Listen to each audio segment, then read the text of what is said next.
तो बेटा ये जो अपना टॉपिक है ये है आइडियल गैस, कि कोई भी गैस है उसको आइडियल गैस कब बोलते हैं, क्या होती है आइडियल गैस, इन सब के बारे में लिखने वाले हैं। ठीक है, ऐसा नहीं है कि कोई बहुत ज़्यादा मुश्किल टॉपिक है, सिंपल सा ही टॉपिक है।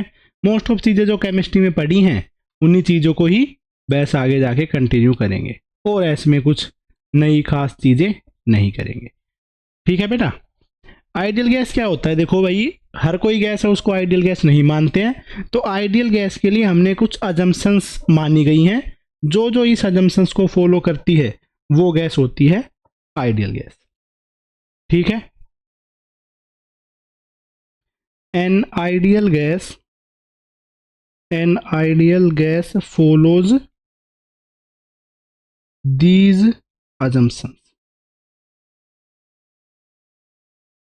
कोई भी आइडियल गैस होगी वो इन अजम्पशंस को फॉलो करती है। सबसे पहला जो अजम्पशन है वो क्या है कि अपने पास में कोई भी कंटेनर है जिसमें गैस को भरा हुआ है, उसके अंदर नंबर ऑफ मॉलिक्यूल्स बहुत हाई रहेंगे, बहुत ज़्यादा लार्ज नंबर ऑफ मॉलिक्यूल्स रहेंगे। ठीक है, तो number of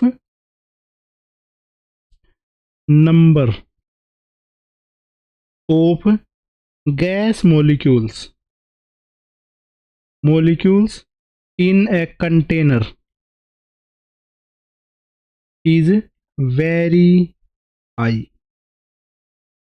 high number of molecules होंगे, बहुत ज़्यादा लार्ज नंबर ऑफ मॉलिक्यूल्स होंगे।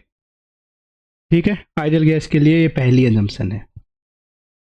अब बेटा जितने भी मॉलिक्यूल हैं वो सारे के सारे आइडेंटिकल रहेंगे, एक जैसे होंगे, सब के सब स्फेरिकल शेप में होंगे, और सब के बीच में जितने भी कोलिजन है वो इलास्टिक रहेंगे।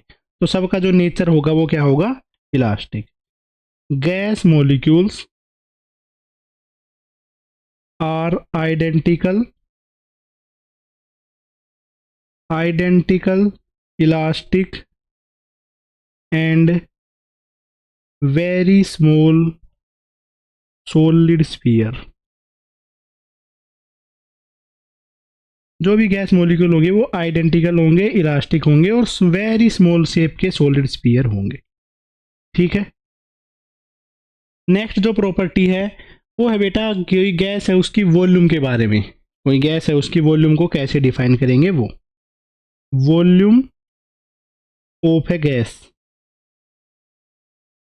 गैस की वॉल्यूम बेटा इस तरीके से मानी जाती है कि volume available for motion of gas particle.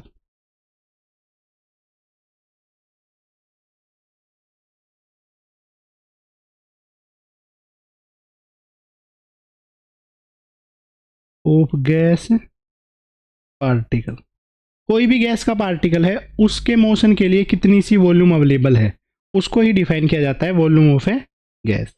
तो वॉल्यूम ऑफ ए गैस को डिफाइन किया जाएगा बेटा जो कंटेनर की वॉल्यूम है। ठीक है, मतलब कितनी सी जगह फ्री है मॉलिक्यूल्स को ट्रैवल करने के लिए। ठीक है, तो इसको ऐसे बोल सकते हैं जो कंटेनर की टोटल वॉल्यूम है उसमें से जो गैस के स्फीयर हैं उनकी वॉल्यूम को घटा दूं। ठीक है, तो इसको लिखा जा सकता है volume of container minus volume of gas sphere. Container की वॉल्यूम में से जो गैस स्फीयर है उनकी वॉल्यूम को घटा दिया, वो डिफाइन किया जाएगा volume of a gas. But बेटा गैस स्फीयर है वो तो बहुत ज़्यादा स्मॉल है, तो इसकी जो वॉल्यूम है वो अप्रोक्सीमेटली 0 के ही इक्वल होती है, बहुत ज़्यादा कम इसकी वॉल्यूम है कंटेनर की वॉल्यूम के अकॉर्डिंगली। तो वॉल्यूम ऑफ ए गैस को डिफाइन किया जाता है बेटा वॉल्यूम ऑफ कंटेनर।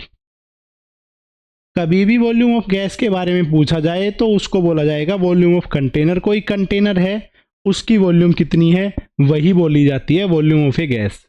ठीक है, लिक्विड्स के अंदर में परफेक्ट वॉल्यूम होती है, मतलब कि अच्छे से वॉल्यूम को डिफाइन किया जा सकता है। ठीक है, बट गैस में जो कंटेनर के है, ठीक है, जैसे इस रूम के अंदर में अगर गैस फैली हुई है तो इस रूम की जो वॉल्यूम है वही हो जाएगी volume of a gas. Okay, इसके बाद में है नेक्स्ट 4th नंबर पॉइंट। ठीक है, गैस के जितने भी पार्टिकल हैं, आइडियल गैस में जितने भी गैस के पार्टिकल्स हैं उनके बीच में कोई भी इंटरमोलिकुलर फोर्स हम डिफाइन नहीं करेंगे। No intermolecular forces between gas particles. Gas के जो पार्टिकल हैं उनके बीच में कोई इंटरमोलिकुलर फोर्स हम डिफाइन नहीं करते हैं। नेक्स्ट है 5। तो अगर कोई इंटरमोलिकुलर फोर्स नहीं है तो पोटेंशियल एनर्जी भी नहीं होगी। तो आइडियल गैस के लिए नो पोटेंशियल एनर्जी, क्योंकि गैस पार्टिकल मोशन कर रहे हैं, ठीक है, बट ओनली काइनेटिक एनर्जी, और सिर्फ काइनेटिक एनर्जी होगी गैस के पार्टिकल्स के पास में। कोई भी पोटेंशियल एनर्जी डिफाइन करके नहीं चलेंगे। नेक्स्ट है पॉइंट नंबर 6। ठीक है, जो गैस के बेटा जो मॉलिक्यूल्स हैं वो अपने पास में रैंडम मोशन कर रहे होते हैं। ऐसा ही जिगजैग मोशन किसी भी डायरेक्शन में को प्रेफरेंस दिए बिना हर डायरेक्शन में रैंडम मोशन कर रहे होते हैं। ठीक है, आइडियल गैस की नेक्स्ट पोस्टुलेट है वो ये है, या नेक्स्ट अजम्पशन है वो ये है। ठीक है, तो आइडियल गैस में क्या होगा, molecule of a gas will do random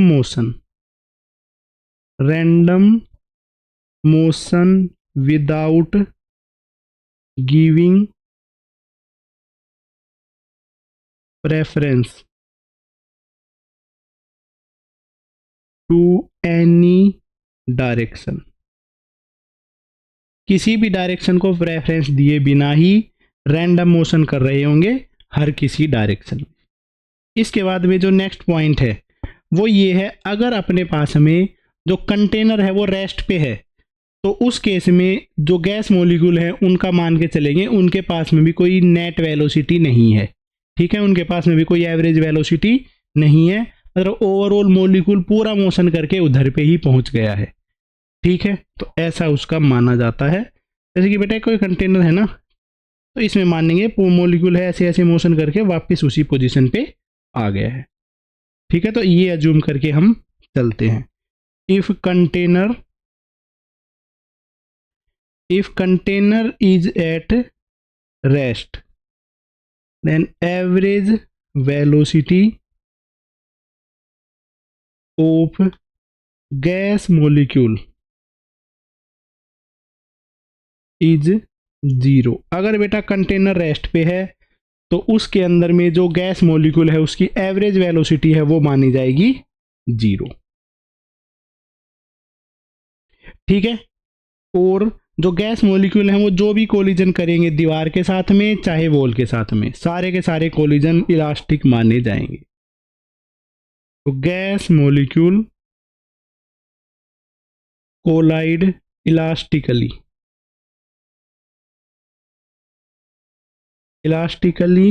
with wall and with other molecule. जो भी गैस मॉलिक्यूल हैं वो दीवार के साथ में और जो दूसरे मॉलिक्यूल हैं उनके साथ में जो कोलिजन करेंगे वो कोलिजन बेटा इलास्टिक कोलिजन बोला जाएगा। ये अपने पास में होती हैं प्रॉपर्टी। कोई भी आइडियल गैस है वो ये सारी की सारी प्रॉपर्टी फॉलो करेगी तभी उसको आइडियल गैस बोला जाएगा।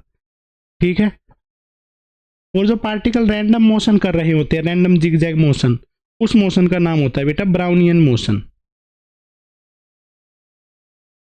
ब्राउनियन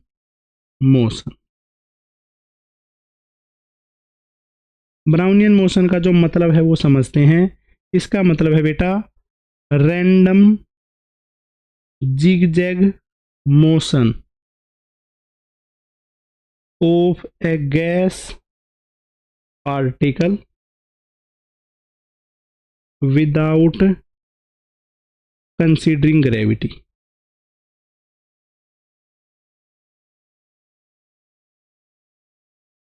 ठीक है, तो जो मोशन कर रहे होते हैं पार्टिकल, जो रैंडम या जिगजैग मोशन है ग्रेविटी को कंसीडर किए बिना ही, तो उस मोशन का नाम होता है ब्राउनियन मोशन। उसको ब्राउनियन मोशन भी बोल देते हैं।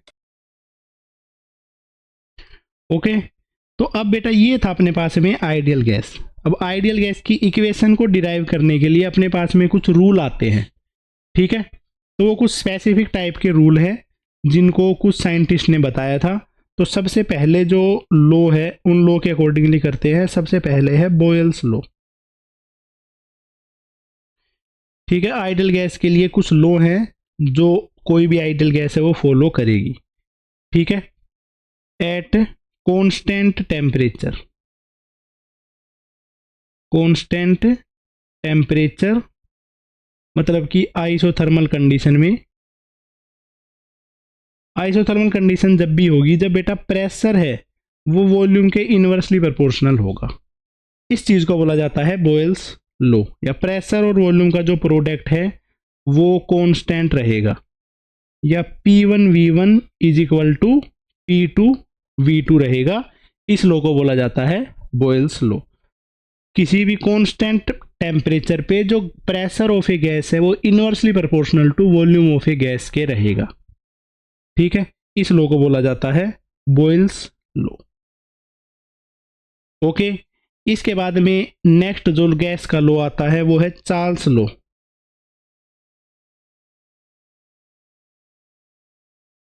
ठीक है। ये सारे के सारे ऐसे लॉ हैं जो आइडियल गैस फॉलो कर रही होती है, ठीक है। अब बेटा देखो आइसोथर्मल के कंडीशन में ये सारी चीजें हमने पढ़ी हुई है, इनके जो ग्राफ हैं वो सारे बनाए हुए हैं, जो पहली वाली वीडियोज में आपको मिल जाएंगे। वर्क डन वाली वीडियो में ही ये सारी चीजें बता दी थी, बस उस केस में इसको आइसोथर्मल कंडीशन बोल के बताया गया था। बट बॉयल्स लॉ अब जाके उसका हम लिख रहे हैं, उसका नाम बॉयल्स लॉ ही होता है। नेक्स्ट अपने पास में चार्ल्स लॉ। चार्ल्स लॉ क्या है? जब अपने पास में प्रेशर किसी गैस का कांस्टेंट है, if pressure of a gas is constant then volume of gas is directly proportional to temperature of the gas। अगर गैस का प्रेशर कांस्टेंट है, प्रेशर अगर कांस्टेंट है तो इसका मतलब है बेटा हम आइसोबारिक कंडीशन के बारे में बात कर रहे हैं, आइसोबारिक कंडीशन। और आइसोबारिक कंडीशन में वॉल्यूम है वो टेम्परेचर के डायरेक्टली प्रोपोर्शनल होती है। ये सिंपल सा लॉ है जिसका नाम होता है चार्ल्स लॉ, बस इतनी सी चीज है। इसके बाद में नेक्स्ट आ जाता है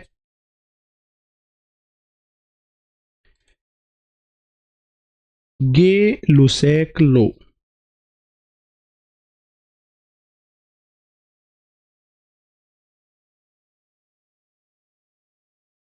एक बार रुकना बेटा, मैं इसकी गूगल पे स्पेलिंग देख लेता हूँ कि सही है क्या। GAYLUSS, हाँ ठीक आ गई, ठीक बिल्कुल सही स्पेलिंग है, गे लुसेक लॉ, ठीक है। इस लॉ में अपने पास में क्या होता है, ये क्या बता रहा होता है कि जब भी बेटा अपने पास में कांस्टेंट वॉल्यूम की अगर हम बात करें, ठीक है, किसी भी कांस्टेंट वॉल्यूम पे, तो उस केस में जो प्रेशर है वो एब्सोल्यूट टेम्परेचर के डायरेक्टली प्रोपोर्शनल होता है, या एब्सोल्यूट टेम्परेचर है वो प्रेशर के डायरेक्टली प्रोपोर्शनल रहता है, ठीक है। It states that at constant volume pressure is directly proportional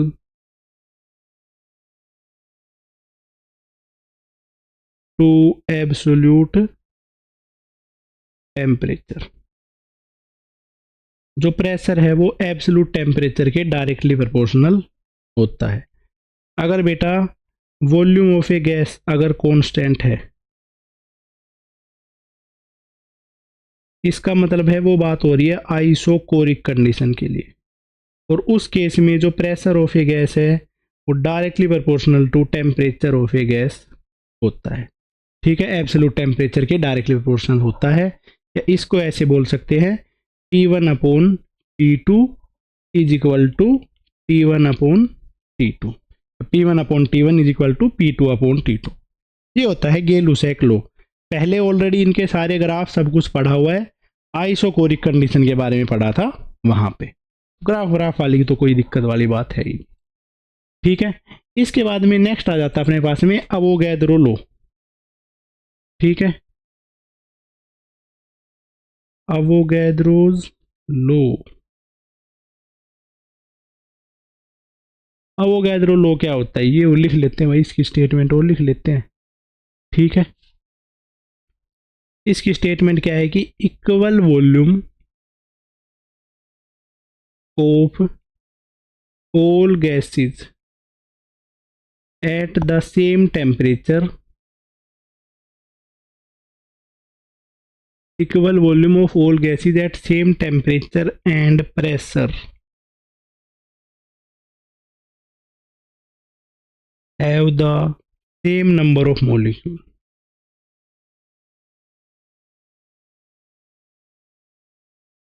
ठीक है, अगर सबकी इक्वल वॉल्यूम लेके चले इक्वल टेम्परेचर पे और सेम प्रेशर पे, तो उन सबके जो नंबर ऑफ मॉलिक्यूल्स हैं वो भी सेम रहेंगे। इसको बोला जाता है अवोगैद्रो लॉ। अपने फिजिक्स में इसका ज़्यादा कुछ रोल नहीं है, ऊपर वाले जो लॉ है उनके बारे में पता होना चाहिए क्योंकि वो किसी कंडीशन से अटैच हैं बेटा। ठीक है, आइसोबारिक, आइसोकोरिक और आइसोथर्मल, तो ये क्योंकि कंडीशन से अटैच हैं तो इसलिए इनके बारे में पता होना चाहिए, अदरवाइज ज़्यादा ऐसा कुछ खतरनाक चीज़ नहीं है। एक और अपने पास में सिचुएशन आती है जो कि रियल गैस के बारे में है, बट रियल गैस फिजिक्स में काम नहीं आती है, सिर्फ केमिस्ट्री में काम आएगी। तो रियल गैस की जो सिचुएशन है वो और बता देता हूँ बेटा। अपने पास में अगर हम ग्राफ बनाते हैं पीवी और एनटी का, ठीक है, प्रेशर के साथ में वेरी करते हुए, PV/NT का ग्राफ है प्रेशर इंटू वॉल्यूम/NT। ठीक है, तो बेटा उस केस में क्या होगा, देखो जो आइडियल गैस होगी उसका ग्राफ है वो बिल्कुल स्ट्रेट लाइन आएगा। ठीक है, और उसकी वैल्यू जो है वो R के इक्वल रहेगी जो कि यूनिवर्सल गैस कांस्टेंट होता है। ठीक है, बट बेटा अगर कोई रियल गैस है तो रियल गैस है तो उसका ग्राफ है नहीं है, इसके बीच में बनाएंगे तो ऐसा कुछ बनता है। एक बार इसको, ऐसा कुछ बनता है। ठीक है, ये T1 टेम्परेचर पे बनाया गया है, ये T2 टेम्परेचर पे बनाया गया है। तो बेटा देखो, और इस ग्राफ में जब T1 और T2 पे बनाया गया था, जो T1 है, ठीक है, T1 वाला लाइन ये है बेटा, अलग मैं अलग कलर का यूज करता हूँ इसमें।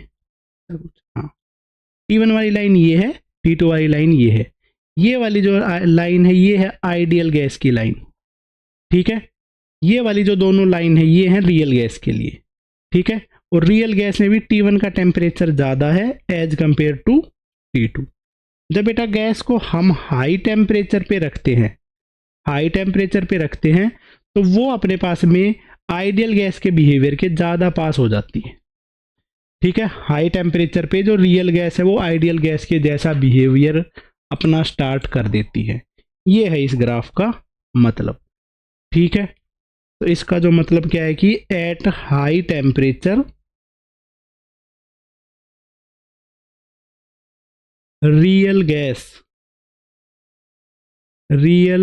Gas start behaving like ideal gas, behaving like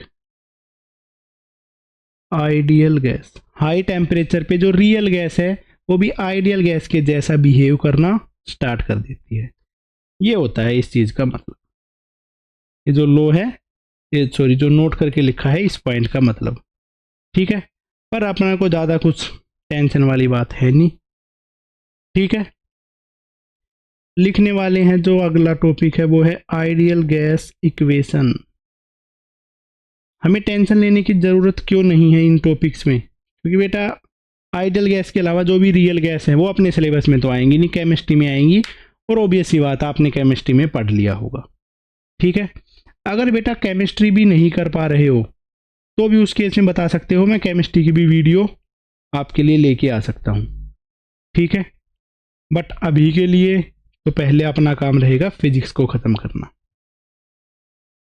ideal gas equation है बेटा, इसको समझो पहले तो। आइडियल गैस इक्वेशन क्या होती है, ये ऊपर तक जो भी इक्वेशन हमने पढ़ी थी, ये सारे के सारे इक्वेशंस को मिला के जब हम एक इक्वेशन बनाते हैं तो उस इक्वेशन को बोला जाता है आइडियल गैस इक्वेशन। और आइडियल गैस इक्वेशन है वो मिला के बनती है PV is equal to nRT। ठीक है, इसमें P है प्रेशर, V है volume, number of mole, universal gas constant और टेम्परेचर। यूनिवर्सल गैस कांस्टेंट है, इसकी वैल्यू भी लिखते हैं। पहले समझते हैं नंबर ऑफ मोल्स को। PV और T ये तो पता ही है। ठीक है, here number of moles, N है उसको डिफाइन किया जाता है मास ऑफ गैस, गैस का जो मास है वो, और उसको डिवाइड कर देंगे मोलिकुलर वेट से। मोलिकुलर वेट ऑफ गैस, जिसको कि कैपिटल M से लिखा जाएगा। इसको मैं ऐसे अब रीअरेंज कर देता हूं, PV is equal to mass of gas upon molecular weight into RT। Capital M है जो मोलिकुलर वेट, उसको मैं लेफ्ट में ले आया।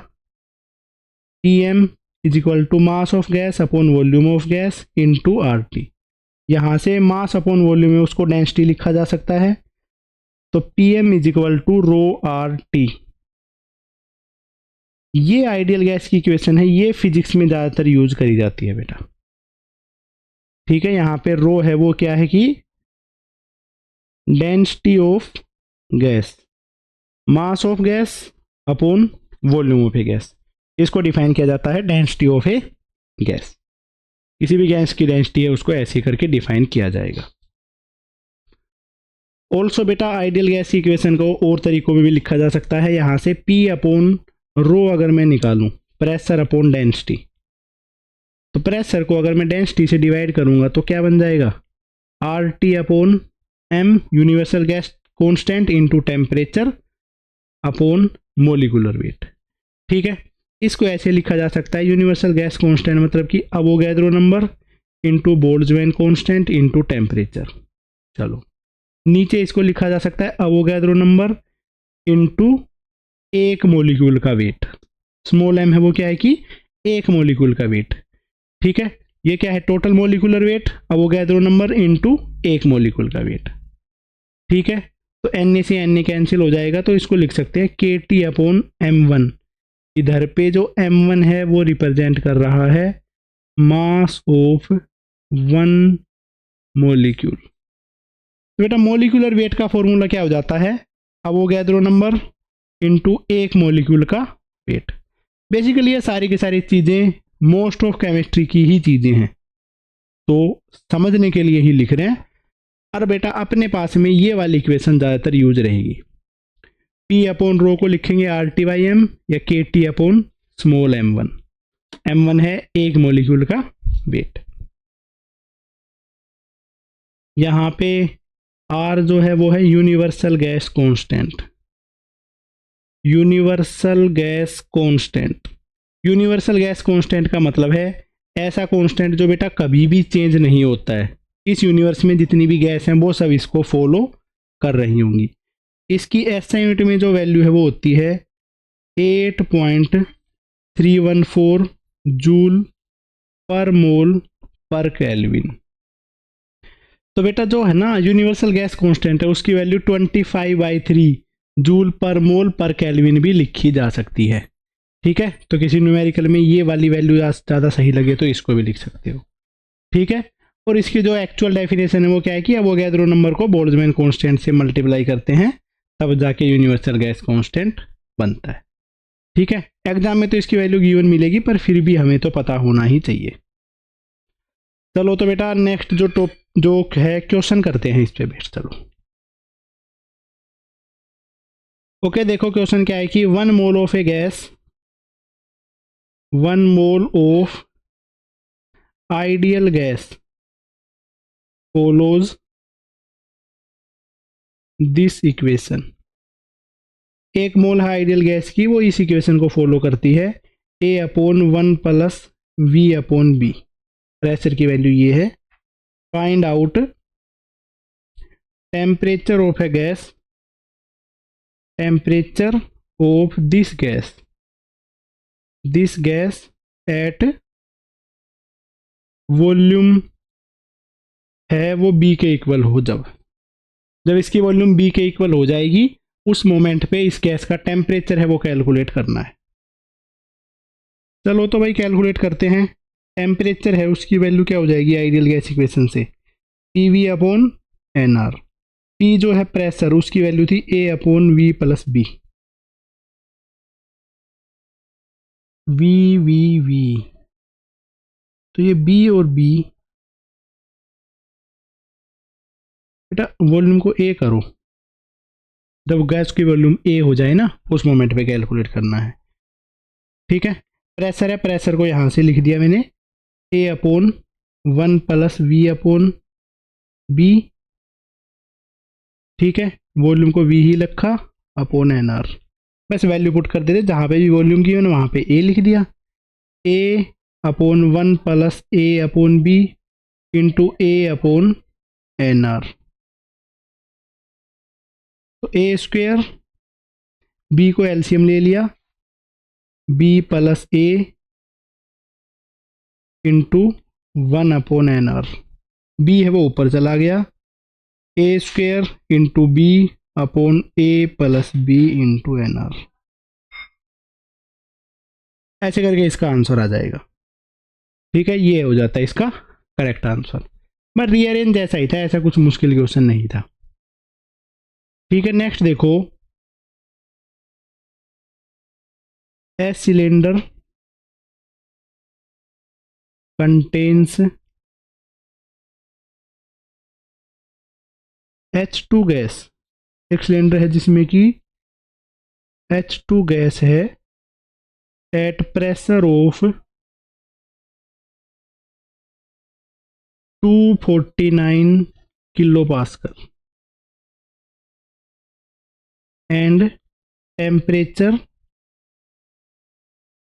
27 degree Celsius. Its density will be. ठीक है, तो इसकी डेंसिटी कितनी होगी ये हमें कैलकुलेट करके बताना है। बेटा ये तो क्वेश्चन बिल्कुल है ये आसान सा। आइडियल गैस इक्वेशन है वो लगा लेते हैं, P M is equal to rho R T. Density की टर्म्स में जो आइडियल गैस इक्वेशन है वो ये हो जाती है। ठीक है, यहाँ से डेंसिटी निकालेंगे तो क्या आ जाएगा, P M upon R T. P for pressure जो कि 249 इंटू 10⁻³ पास्कल है। ठीक है, मोलिकुलर वेट जो है वो अपने पास में हो जाता है 2। पर बेटा मोलिकुलर वेट जो है ना, यहाँ पे जो मोलिकुलर वेट आता है वो ग्राम्स में आता है, तो पास्कल में लिखा। यहाँ पे जो मोलिकुलर वेट है ना जो m, ये ग्राम्स में होता है। और हाइड्रोजन का जो मोलिकुलर वेट है वो है 2 ग्राम। तो 2 इंटू 10⁻³ kg, ऐसे यूनिट्स में लिखना है तो kg में लिखना पड़ेगा। ठीक है, और जो यूनिवर्सल गैस कांस्टेंट है उसको लिखना पड़ेगा, उसकी वैल्यू आएगी 25/3 SI यूनिट्स में। और टेम्परेचर है उसको भी SI यूनिट में लिखना है, तो उसकी वैल्यू आ जाएगी 300 केल्विन। अब इन सब चीज़ों को सोल्व करेंगे तो SI यूनिट में डेंसिटी आएगी। तो इसको जब सोल्व करते हैं तो इसकी वैल्यू आती है बेटा 0.2 kg/m³। ऐसे करके डेंसिटी निकाली जाती है। ये होता है करेक्ट डेंसिटी का आंसर और इसका जो रिलेशन है वो। बस इतना सा अपने पास में कंसेप्ट था, यही हमें करना था। ओके मेरे बच्चे, चलो बहुत बढ़िया है। इसके बाद में इससे अगला जो टॉपिक है वो स्टार्ट करते हैं कि कोई भी गैस है उसका प्रेशर कितना होता है, ये चीज़ हम करने वाले हैं। तो बेटे प्रेशर ऑफ ए गैस को डिफाइन करते हैं। कोई भी गैस है वो कितना प्रेशर अप्लाई कर रही होती है। किस पे अप्लाई कर रही होती है गैस, जो प्रेशर है वो वोल्स पे अप्लाई करेगी। तो ऑन वोल्स ऑफ कंटेनर, इस चीज को समझते हैं बेटा। एक अपने पास में देखो ऐसा कंटेनर है,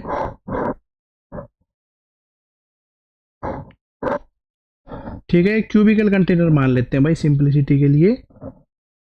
ये है बेटा अपने पास में क्यूबिकल कंटेनर। ठीक है, इसके अंदर में कोई गैस रखी हुई है जिसका मास है m।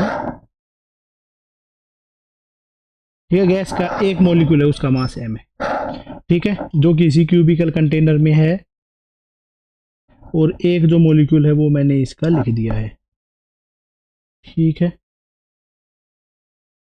l है इसकी, ठीक है। और भाई एक्सिस ऐसे माननी है, इस तरफ वाली जो एक्सिस है वो है x एक्सिस, इस तरफ की एक्सिस है वो है y एक्सिस, और ये वाली जो एक्सिस है वो है z,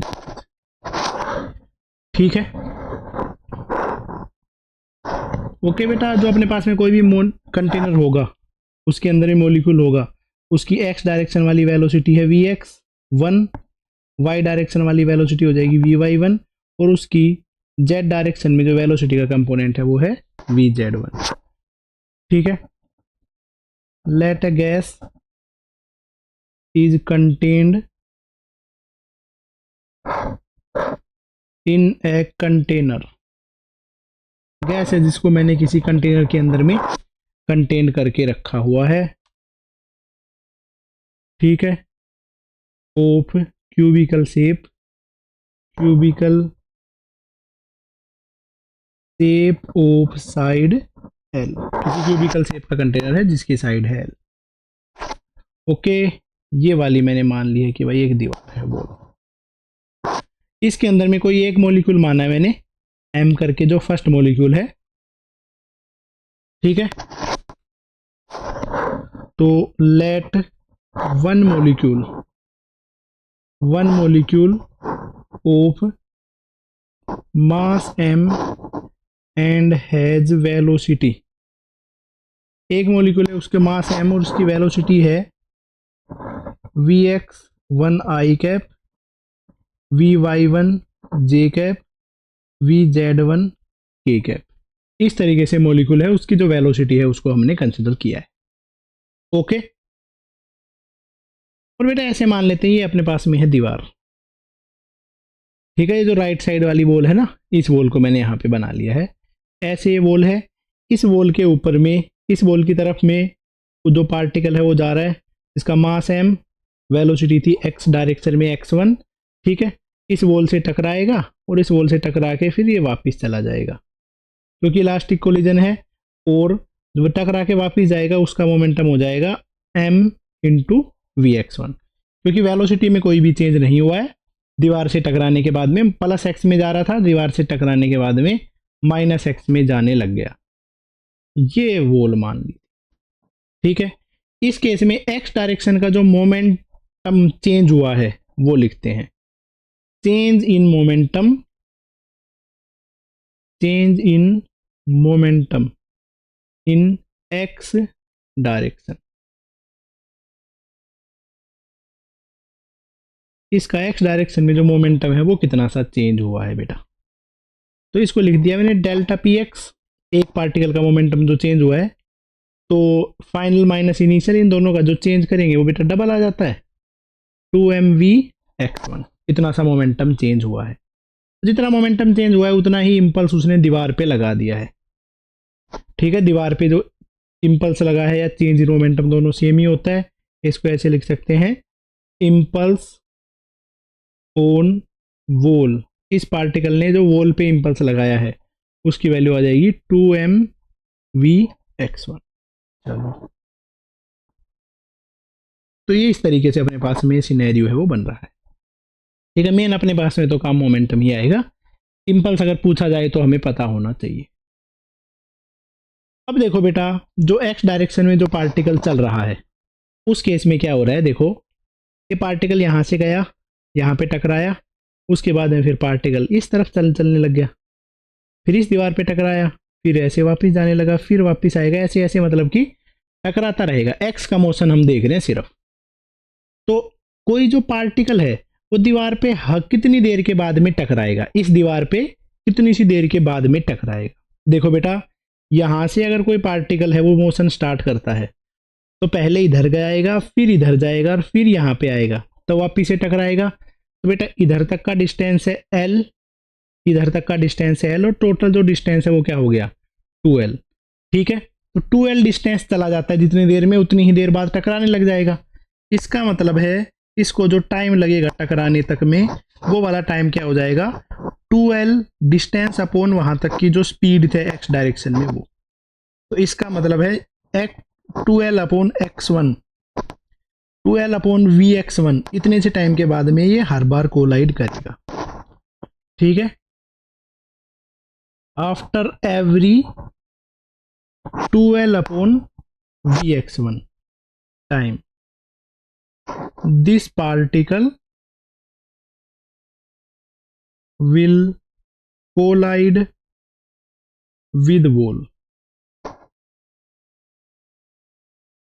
हर टाइम t जो कि 2L अपॉन xv1 है, इतनी सी देर बाद वो वॉल के साथ में कोलाइड करेगा। और ये वाला टाइम हमें कैसे पता चला कि भाई इस वॉल से वापस से कोलाइड कब करेगा, जब इतना सा डिस्टेंस जाके इस पे वापस आ जाएगा। ठीक है, तो ये हो जाता है। तो इस केस में आ जाएगा बेटा average force by first particle on wall. First particle ने वॉल पे कितना सा फोर्स लगाया होगा, डेल F1 से लिख देते हैं, चेंज इन मोमेंटम अपॉन वो पार्टिकल जो टाइम लगा रहा है वो। तो 2m vx1 अपॉन टाइम जो लगा रहा है वो है 2L अपॉन vx1।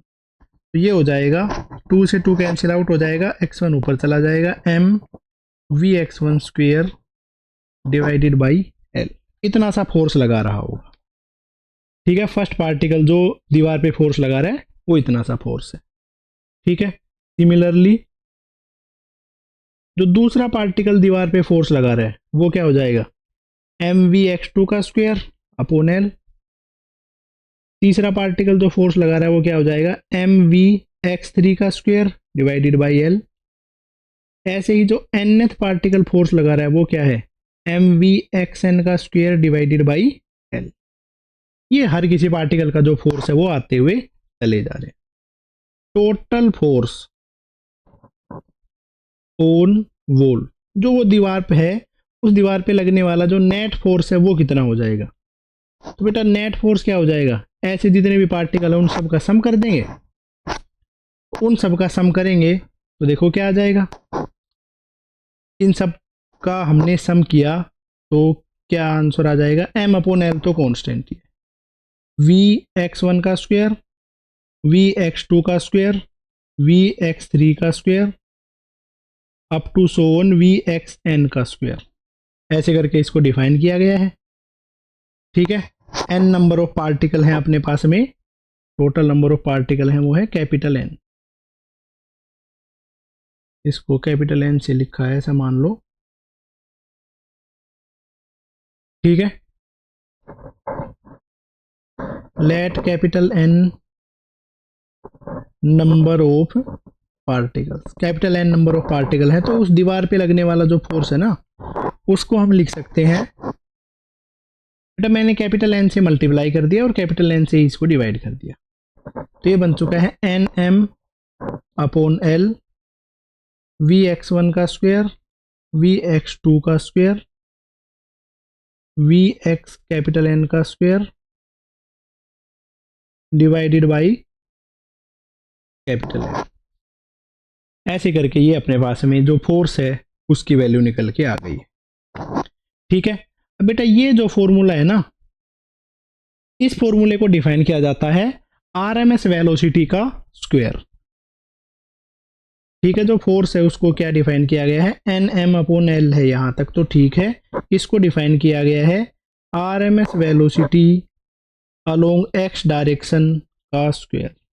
जो एक्स डायरेक्शन में आरएमएस वेलोसिटी है उसको हमने ऐसे डिफाइन किया गया है। आरएमएस वेलोसिटी के बारे में थोड़ी सी देर में लिखते हैं अभी इसके बाद में। ठीक है, पर अभी के लिए इसको याद रखो, मतलब कि दो एक स्टेप बाद ये आ ही जाएगा।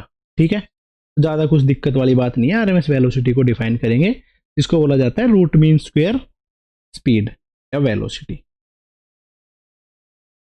इस इक्वेशन को मैंने बोल दिया इक्वेशन नंबर 1। ठीक है, तो फोर्स है उसका फॉर्मूला ये निकल के आ गया है, दीवार पे जो फोर्स लग रहा है उसका। ठीक है, बट एज वी नो, और बेटा जैसा कि हमें पता था आइडियल गैस में क्या होता है, जो एक्स डायरेक्शन में एवरेज स्पीड है, वाई डायरेक्शन में जो स्पीड है और जेड डायरेक्शन में, तीनों में स्पीड सेम ही होती है, क्योंकि कोई भी आइडियल गैस है ना वो हर डायरेक्शन में मोशन करेगी, किसी एक डायरेक्शन को प्रेफरेंस दिए बिना ही। सब डायरेक्शन में जो वेलोसिटी है वो सेम रहेगी। अगर हमें कभी नेट वेलोसिटी निकालनी पड़ी तो उस नेट वेलोसिटी का फॉर्मूला क्या आता है, एक्स डायरेक्शन की वेलोसिटी का square Z X square under root X square plus under root Y square plus under root Z square का होल रूट। दोनों तरफ अगर मैं स्क्वायर कर दूं तो क्या हो जाता है,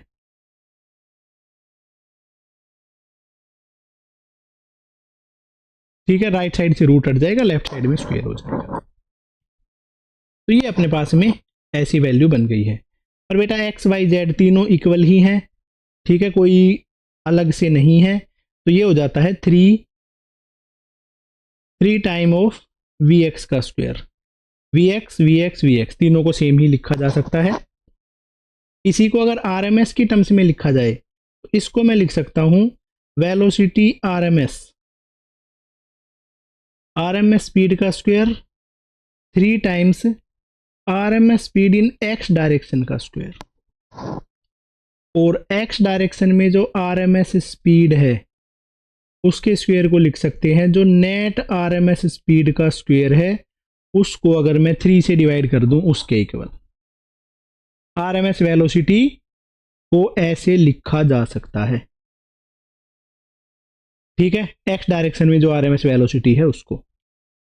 अब इसको पुट करते हैं, put in equation number 1। Equation number 1 में जैसे ही मैं इस चीज को पुट करूंगा तो उस केस में जो अपना जो फोर्स निकाला था, जो दीवार पे लगने वाला फोर्स था, उसकी वैल्यू क्या थी, N M upon L. N M upon L X direction में जो आर एम एस वेलोसिटी है उसका स्क्वायर, और उसको लिखा जा सकता है टोटल जो आर एम एस वेलोसिटी है उसका स्क्वायर डिवाइडेड बाई 3।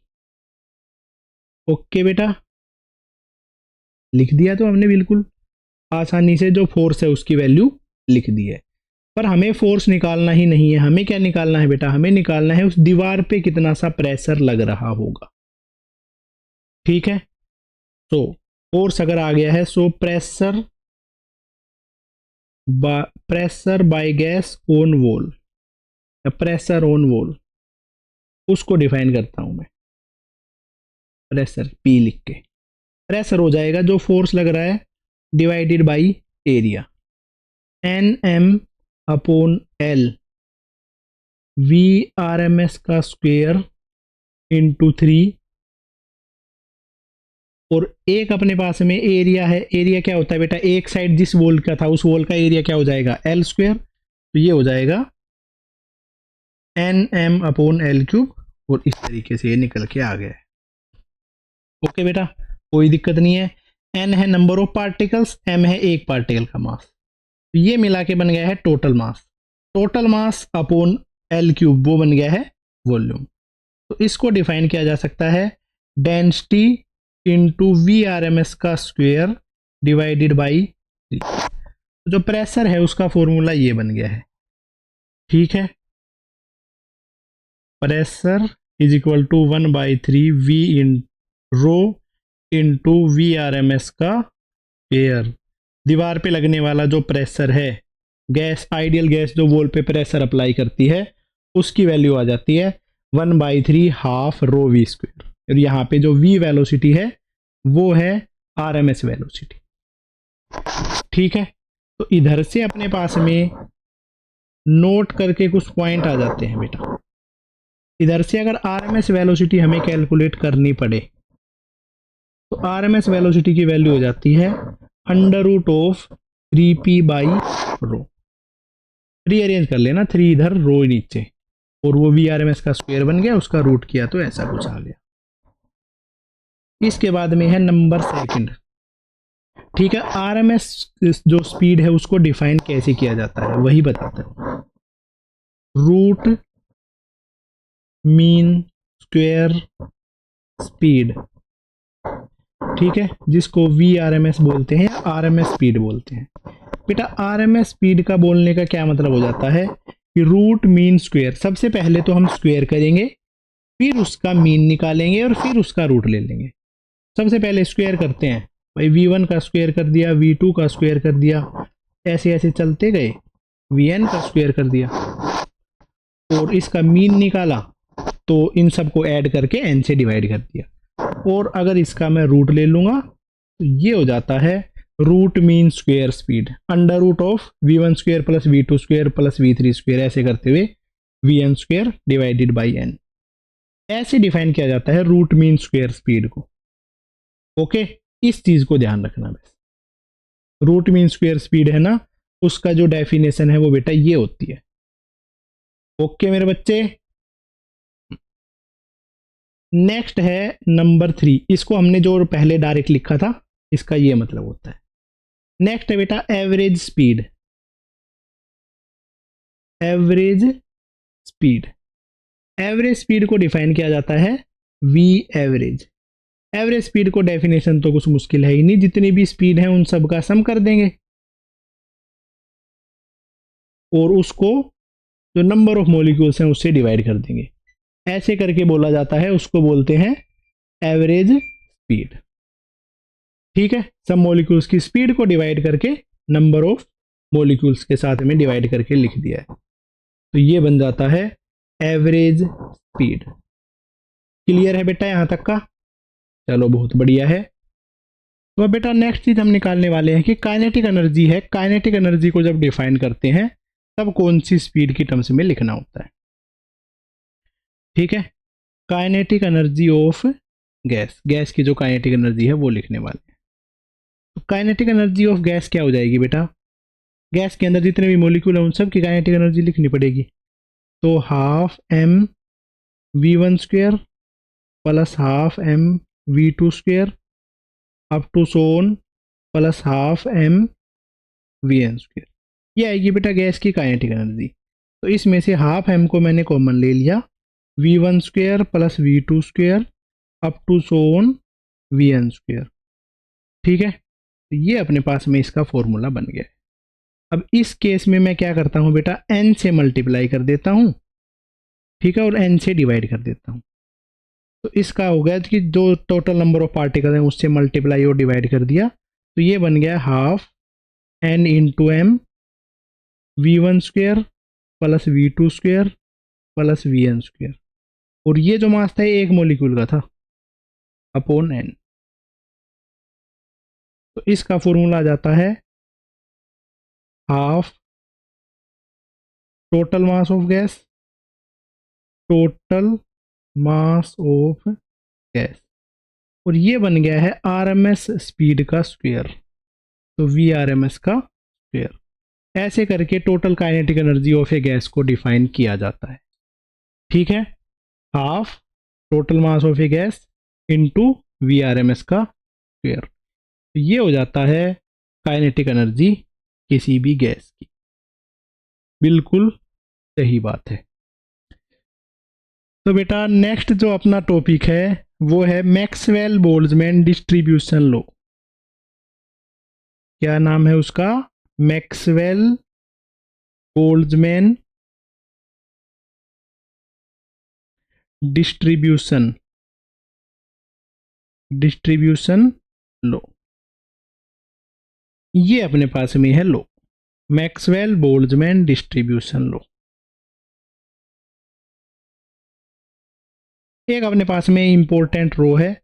ठीक है, इस लॉ में मैक्सवेल और बोल्ट्जमैन ने बताया था कोई भी क्लोज कंटेनर है उसके अंदर में गैस के मॉलिक्यूल हैं, उनकी स्पीड कैसे कैसे रहेगी, कितने से पार्टिकल्स के पास में किस तरीके की स्पीड का डिस्ट्रीब्यूशन होगा। ठीक है, तो मैक्सवेल एंड बोल्ट्जमैन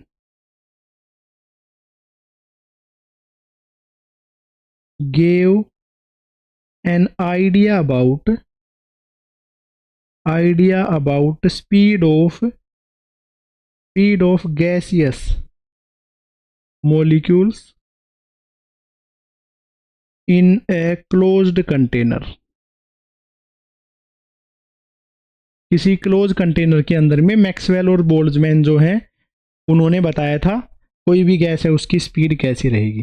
जैसे ये बेटा एक कंटेनर है, ठीक है, इस कंटेनर के अंदर में बहुत सारे मॉलिक्यूल्स हैं, वो रैंडम जिगजैग मोशन कर रहे होंगे, कोई इधर जा रहा है, कोई इधर जा रहा है, कोई ऐसे जा रहा है, कोई ऐसे जा रहा है। ठीक है, अब उन्होंने बताया था जो गैस के मॉलिक्यूल है उनकी स्पीड 0 से लेकर इन्फिनिटी तक रहेगी। कुछ कुछ पार्टिकल है उनकी स्पीड बहुत लो होगी, कुछ पार्टिकल है उनकी स्पीड बहुत हाई होगी।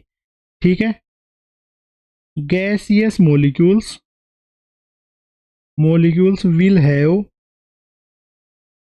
random speed vary from 0 to infinity। जो मॉलिक्यूल्स है उनकी स्पीड 0 से लेकर इन्फिनिटी होगी। तो उसके लिए उसने जो फॉर्मूला बताया था वो वाला फॉर्मूला देखो क्या है। ठीक है, याद नहीं करना इस फॉर्मूले को, सिर्फ एक बार देख लो। द प्रोबेबिलिटी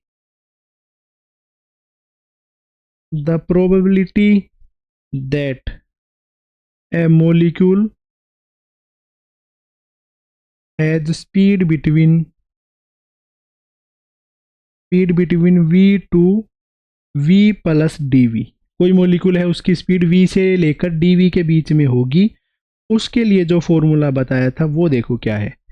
ये फॉर्मूला है F V D V is equal to 4 pi m upon 2 pi K T की power 3/2 V square exponential E की power minus M V square upon 2 K T into D V. ये formula उसने बताया था। ठीक है, D V और D V अगर नहीं भी लिखना चाहें तो कोई दिक्कत नहीं है। ऐसा फॉर्मूला बताया था, इससे हमें पता चलती है किसी भी पार्टिकल है उसके पास में कौन सी स्पीड होगी, उसके लिए उसके कोरस्पोंडिंग क्या प्रोबेबिलिटी है। तो अगर बेटा हम प्लॉट करते हैं ग्राफ, तो उसका ग्राफ है इस तरीके से नजर आता है। इधर है प्रोबेबिलिटी मतलब नंबर ऑफ मॉलिक्यूल्स ऐसे लिख लेते हैं नंबर ऑफ मॉलिक्यूल्स की टर्म में, और ये इस डायरेक्शन में हमने लिख दी है स्पीड। ठीक है, नंबर ऑफ मॉलिक्यूल्स हैं उनकी कितनी कितनी सी स्पीड होगी, तो उसका जो ग्राफ होगा अप्रोक्सीमेटली ऐसा कुछ आता है, और ये ग्राफ 0 इन्फिनिटी पे जाके होता है। तो देखो 0 स्पीड वाले बहुत कम पार्टिकल हैं, इसके बाद में थोड़ी सी हाई स्पीड वाले बहुत सारे पार्टिकल हैं, और ये अपने पास में वो स्पीड है जिसके मैक्सिमम नंबर ऑफ पार्टिकल हैं। इसके बाद में इससे आगे आगे बढ़ते हुए जा रहे हैं। ठीक है, तो ये अपने पास में इस केस में जो सिनेरियो है वो बन गया है, किसी भी टेम्परेचर T पे बिहेवियर है। अगर हम इस केस में टेम्परेचर चेंज करते हैं तो जो मॉलिक्यूल्स की स्पीड है वो थोड़ी सी बढ़ जाती है। ठीक है, अगर मैं इसका टेम्परेचर बढ़ाता हूं तो इसका जो है इस तरीके से इसका ग्राफ शिफ्ट हो जाता है। T1 टेम्परेचर पे बिहेवियर ऐसा था, T2 टेम्परेचर पे बिहेवियर ऐसा है। जैसे ही टेम्परेचर बढ़ा तो उस केस में जो मॉलिक्यूल्स थी उनकी एवरेज स्पीड थी वो तो इंक्रीज हो गई है। स्पीड का ये ग्राफ है बेटा, एवरेज स्पीड है वो इंक्रीज हो गई है, बट जो नंबर ऑफ मॉलिक्यूल्स थे जो हाई स्पीड वाले, वो नंबर ऑफ मॉलिक्यूल्स कम होते हुए चले गए। ठीक है, तो इस ग्राफ के बारे में मैक्सवेल और बोल्ट्जमैन ने बताया था। एट हाई टेम्परेचर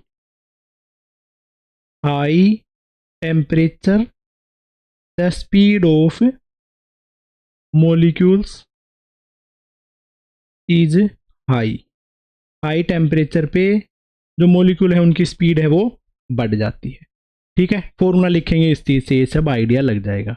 अब इस चीज का यूज करके हमने कुछ फॉर्मूले डिफाइन करें, वो फॉर्मूले बताता हूं कैसे डिफाइन करे हैं। अब आपको सिर्फ वो फॉर्मूले ही डायरेक्टली याद रखने हैं।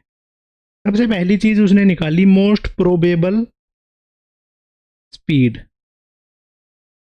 ठीक है, VMP ऐसे इसको लिखा जाता है, मोस्ट प्रोबेबल स्पीड। इस स्पीड का क्या मतलब है बेटा, ये वो स्पीड है जो मैक्सिमम नंबर ऑफ मॉलिक्यूल्स की होगी। ठीक है, इसका मतलब क्या है कि speed possessed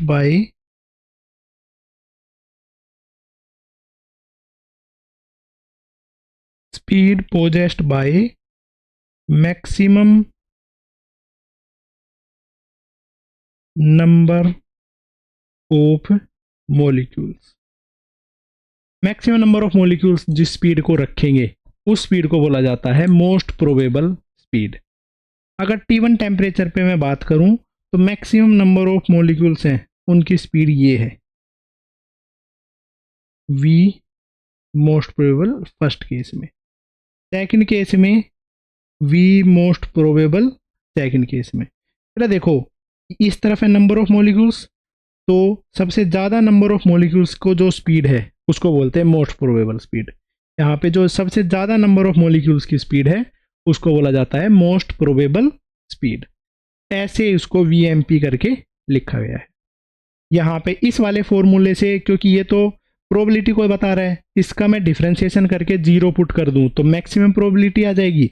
maximum probable speed most probable speed है उसको यूज करके आती है, तो उसका डिफ्रेंशिएशन करके ही इसको निकाला जाता है। बट हमें वो चीज़ें नहीं निकालनी है। इसको जब सोल्व करते हैं तो इसकी वैल्यू आ जाती है 3p by rho, sorry √2p by rho. p by rho, pv is equal to जो pm is equal to ρRT है, वहां से p बाई रो की वैल्यू हमने लिखी थी, जिसको लिखा जा सकता है 2RT by m। Ideal gas equation के बाद में ये चीज़ लिखी थी, एक बार दिखा देता हूं आपको। ये चीज़ यहाँ पे लिखी थी, p बाई रो है उसकी वैल्यू RT बाई m होती है, या KT बाई m जिसमें एक मोलिक्यूल का मास है वो लिखा जाता है। ठीक है, या इसको लिखा जा सकता है √2KT बाई स्मॉल m। इसके अंदर में जो स्मॉल m है वो है मास ऑफ वन मोलिक्यूल। तो ये होती है मोस्ट प्रोबेबल स्पीड। इसके बाद में नेक्स्ट आ जाती है रूट मीन स्क्वायर स्पीड। ठीक है, जिसको VRMS भी बोला जाता था। VRMS तो बेटा हमने इससे पहले निकाल ही ली है, तो VRMS का जो फॉर्मूला है वो अपने पास में आ जाता है √3p बाई रो।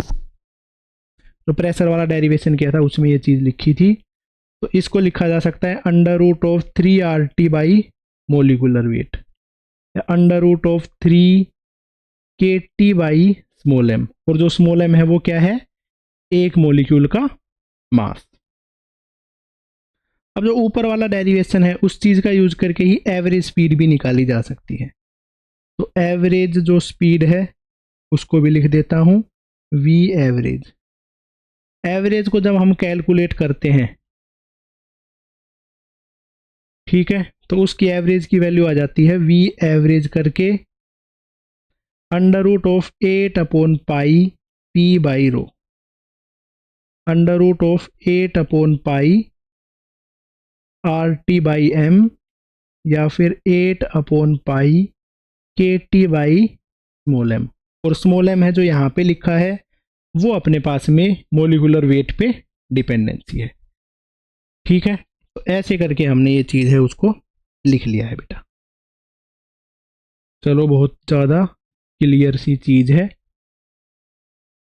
नोट करके एक चीज़ लिखो, कोई भी जो स्पीड होती है, ठीक है, वो स्पीड है वो बेटा जो प्रेशर है उस पर डिपेंड नहीं करती, ना तो मोस्ट प्रोबेबल, ना रूट मीन स्क्वायर, ना ही एवरेज स्पीड। ठीक है, any of speed does not depend on pressure. फॉर्मूले में हमें प्रेशर नजर आ रहा है √3p by rho, √8/π p by rho, p by rho. पर ये जो स्पीड है ये एक्चुअल में प्रेशर पे डिपेंड नहीं करती हैं, क्योंकि आइडियल गैस इक्वेशन हमने देखी थी Pm is equal to ρRT। जैसे जैसे प्रेशर बढ़ेगा वैसे वैसे डेंसिटी भी बढ़ जाएगी, तो जो डेंसिटी है वो प्रेशर के अकॉर्डिंगली चेंज हो जाएगी। प्रेशर के अकॉर्डिंगली डेंसिटी अपनी सारी वैल्यूज को एडजस्ट कर लेगी। तो उससे क्या बिहेवियर बनता है, कोई भी जो स्पीड है RMS, एवरेज, चाहे मोस्ट प्रोबेबल, कोई भी प्रेशर पे डिपेंड नहीं करती है। ठीक है, और ऑल्सो कोई भी जो स्पीड है वो √ टेम्परेचर के डायरेक्टली प्रोपोर्शनल होती है, मोलिकुलर वेट के इनवर्सली प्रोपोर्शनल होती है √ पे। √ मोलिकुलर वेट और अंडर रूट ऑफ टेम्परेचर, इन पे इस तरीके से उसकी प्रोपोर्शनैलिटी आती है। ये प्रोपोर्शनैलिटी ध्यान रखना भी ज़रूरी है क्योंकि इन पे वेस्ट क्वेश्चंस आएंगे ही आएंगे। चलो तो इस पे वेस्ट कुछ और क्वेश्चन हैं जिनको हम करते हैं, जिससे और थोड़ी सी चीज़ें सीखने में हमें हेल्प मिले। देखो तो बेटा एक क्वेश्चन है, a container is filled with A gas having n molecules with speed alpha, 2 alpha, 3 alpha, ऐसे करते हुए n अल्फा तक उन मोलिक्यूल से उनकी स्पीड है। The ratio of average speed to that of RMS speed is. इस केस में जो एवरेज स्पीड है और जो RMS स्पीड है, उन दोनों का जो रेशियो है वो कैलकुलेट करना है। तो करते हैं बच्चे इसका answer. A container filled with A gas having molecule उनकी स्पीड है ये, ठीक है। एवरेज स्पीड और RMS स्पीड का रेशियो बताना है बेटा। तो इस केस में एवरेज स्पीड निकालेंगे तो क्या आ जाएगी, alpha plus 2 alpha plus 3 alpha up to n alpha, सबको ऐड कर देंगे और n से डिवाइड कर देंगे, ठीक है। अल्फा भाई कॉमन आ गया, 1 plus 2 plus 3 up to n, और उसको किससे डिवाइड कर देंगे, n से, ठीक है। अब बेटा देखो ये वाला सीक्वेंस है 1 2 3 4 5 6 7 8 9 n तक, इसका सम के क्या फॉर्मूला क्या होता है, इसके सम का फॉर्मूला हो जाता है n into n plus 1 divided by 2। तो n से बेटा n कैंसिल आउट, तो इसका आंसर बन जाता है alpha into n plus 1 divided by 2। ये हो जाती है अपने पास में एवरेज वेलोसिटी की वैल्यू। नेक्स्ट है RMS वेलोसिटी, ठीक है। RMS वेलोसिटी उसका क्या फॉर्मूला हो जाता है, रूट मीन स्क्वायर, सबसे पहले अल्फा का स्क्वायर, 2 अल्फा का स्क्वायर, ऐसे 3 अल्फा का स्क्वायर, 4 अल्फा का स्क्वायर, n अल्फा का स्क्वायर, उन सब का स्क्वायर किया, ऐड किया और उसका एवरेज लिया, तो ये आ गया। इस वाली इक्वेशन में बेटा अल्फा स्क्वायर रूट के अंदर से कॉमन लेंगे तो बाहर आके बन जाएगा अल्फा, अंदर क्या बचेगा 1 square plus 2 square plus 3 square plus 4 square up to n square divided by n। Alpha बाहर आ गया है अंडर रूट में, 1 का स्क्वायर, 2 का स्क्वायर, 3 का स्क्वायर, इसका फॉर्मूला क्या हो जाता है n स्क्वायर तक का, n into n plus 1 into 2n plus 1 divided by 6, ये होता है इसका formula into n। Class 10th में पढ़ा हुआ है बेटा ये फॉर्मूला, ऐसा कुछ नहीं है कि बहुत कुछ मुश्किल है। n से अपने पास में n कैंसिल आउट, तो इसकी जो वैल्यू है वो बन गई है alpha into under root of n plus 1 into 2n plus 1 divided by 6। तो ये एवरेज और RMS जो स्पीड है उनकी वैल्यू आ गई है। हमें क्या निकालना था, ratio of average speed and RMS speed, speed की एवरेज वैल्यू अपॉन स्पीड की RMS वैल्यू। एवरेज वैल्यू आई थी alpha into n plus 1 by 2, RMS value आई है अल्फा, इसका जो रेसिप्रोकल है वो लिख देता हूँ, n प्लस 1, 2n प्लस 1 और 6, ठीक है। रीअरेंज करके इसको लिखूंगा तो अपने पास में देखो इसकी क्या वैल्यू आ जाती है भाई, अच्छा ये 6 अंडर रूट में है, ठीक है, अब बिल्कुल सही लिख दिया है।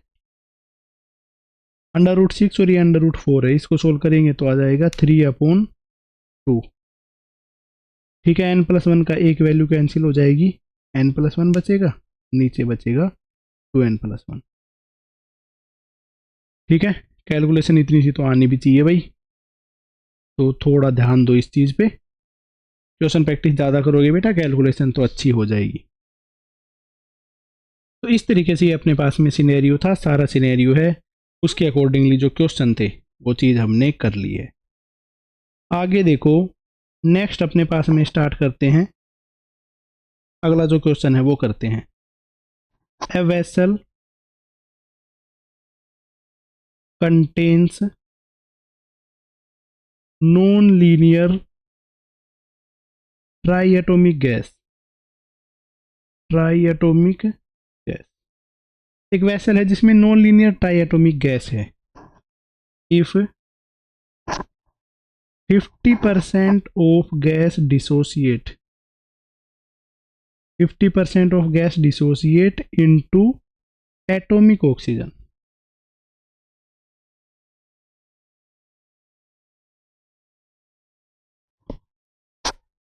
ट्राइएटोमिक गैस, ट्राइएटोमिक का नाम भी नहीं बताया ना, ट्राइएटोमिक ओजोन है भाई, ट्राइएटोमिक ओजोन गैस है, 50% है वो एटॉमिक ऑक्सीजन के अंदर में डिसोसिएट हो गया है। चलो ठीक है, फाइंड आउट, इसमें निकालना है value of degree of freedom, degree of freedom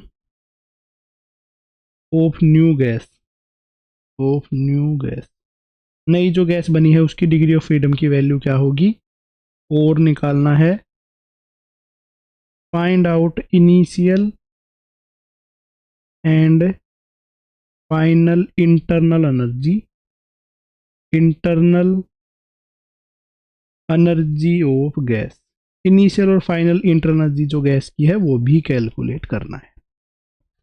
ये है अपने पास में क्वेश्चन।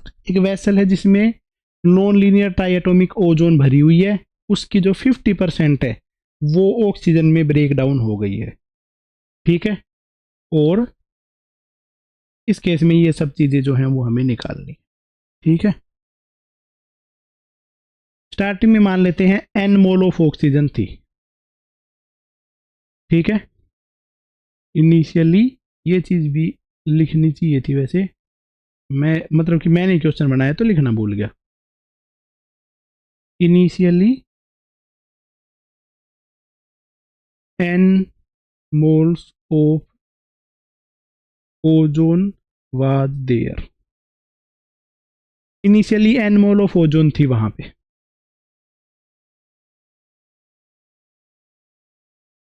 ऐसा है बेटा अपने पास में क्वेश्चन,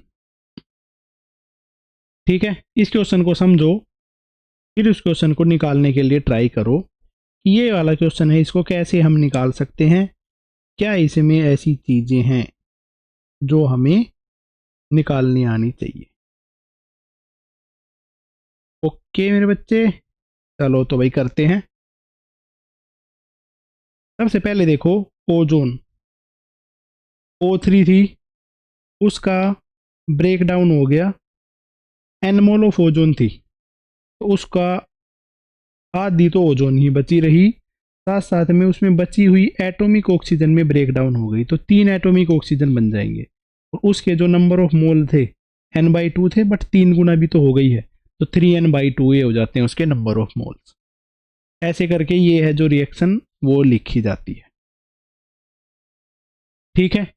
और जो नई गैस बनी है, जो नया सिस्टम बना है, उसके डिग्री ऑफ फ्रीडम बताना है, तो degree of freedom of mixer, mixer की डिग्री ऑफ फ्रीडम बता देते हैं, n1f1 plus n2f2 divided by n1 plus n2, number of मोल, पहले वाले के नंबर ऑफ मोल क्या है बेटा, n/2 इंटू O3, O3 के जो डिग्री ऑफ फ्रीडम है वो बन जाएंगे 6, प्लस दूसरी के जो नंबर ऑफ मोल हैं वो है 3n/2, और इसके जो डिग्री ऑफ फ्रीडम है वो है 3, क्योंकि मोनोएटॉमिक बन चुकी है, triatomic monoatomic, okay, n/2 plus n/2, ऐसे करके इसके मिक्सर की डिग्री ऑफ फ्रीडम निकालेंगे, तो नीचे तो बन गया है n, तो ऊपर हो चुका है 3n plus 9/2n divided by n, ये बन जाता है 3 प्लस 9/2, 3+9 एक सेकंड रुकना बेटे, ये चीज़ लिखना भूल गए ना। 3n/2 ये बन जाएगा 2n। 3+9/2 इंटू 2, 3+9/2 डिवाइडेड बाई 2, 3+19/2 ये बन जाएगा 15/2, टोटल बन जाता है 15/4। ठीक है, ये बन जाता है मिक्सर के डिग्री ऑफ फ्रीडम, और मिक्सर के डिग्री ऑफ फ्रीडम है वो बन चुके हैं 3.75। तो ये हो गए हैं मिक्सर के डिग्री ऑफ फ्रीडम। एक चीज़ तो हमसे ये पूछी गई थी। ठीक है, पहले का आंसर तो आ गया। सेकंड पूछा गया है इनिशियल और फाइनल इंटरनल एनर्जी बतानी है गैस की। ठीक है, इनिशियल इंटरनल एनर्जी, इनिशियल की, इनिशियल तो n मोल ऑफ ओजोन थी, तो F/2 nR T, degree of freedom है 6/2 nRT, तो क्या आंसर हो जाता है 3nRT। Final internal energy, final बेटा दो चीज़ों में टूट गया है, एक तो इसमें और एक इसमें। इसकी फाइनल इंटरनल एनर्जी लिखते हैं F/2, इसी वाले फॉर्मूले से आएंगे, डिग्री ऑफ फ्रीडम है 3/2, नंबर ऑफ मोल है n/2 RT, प्लस दूसरे के जो नंबर ऑफ मोल है वो है, दूसरे के जो डिग्री ऑफ फ्रीडम है वो है 3/2 3n/2 RT। क्लियर सी बात है बेटा, इस तरीके से जाके बन गया है। तो इसका जब मैंने सम किया तो ये हो जाता है 3, ये हो जाता है 6/4 nRT प्लस 9/4 nRT, और इसका आंसर है वो बन जाता है 15/4 nRT, इनिशियल फाइनल। ठीक है, इस प्रोसेस में जो चेंज इन इंटरनल एनर्जी है वो भी लिखी जा सकती थी, फाइनल माइनस इनिशियल, 15/4 में से 3 को घटा देते, क्या आंसर बन जाता 3/2 nRT। ये चीज़ पूछी जाती तो इसको भी निकाल सकते थे। ठीक है, तो ऐसे करके कोई भी क्वेश्चन पूछा जाए इंटरनल एनर्जी पे बेस्ड, तो वो भी हमें निकालना आना चाहिए, और इसका जो तरीका है वो तरीका आपको सिखा ही दिया है। चल तो मेरे बच्चे और क्वेश्चन है वो भी करते हैं। बाय व्हाट परसेंटेज, परसेंटेज का क्वेश्चन है, शुड द प्रेशर